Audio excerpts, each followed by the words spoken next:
Hello guys, today I'll be taking you through the connection of Bluetooth and Q60s or any of our Infiniti brand over here at Markham Infiniti.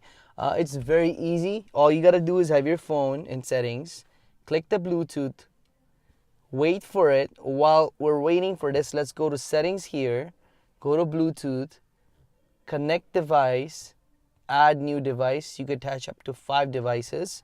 Once you click that, it's going to show up and pull up as my car over here. Click on that, and as you can see over here, it's just taking some time, but it'll accept it, make sure it's connected, and then from there onwards we'll be good to go with all our audio playback capabilities, or receiving or calling somebody through the Bluetooth system, not without using our phones. Now, one more really awesome feature about this is you could sync in all your contacts. So your contacts are also synced into the car now at this point. So you could go to your phone book, which means all your phone contacts are pulling up over here. You could click on anybody and simply call them. It's as simple as that. One more really important thing, and really one of my favorite things, is the one-shot voice recognition.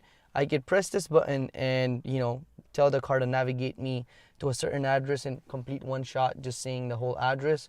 Or I could press this button and say call this person in my contact list. So it's very handy, very useful, and for sure with this technology you won't be getting a ticket anytime soon.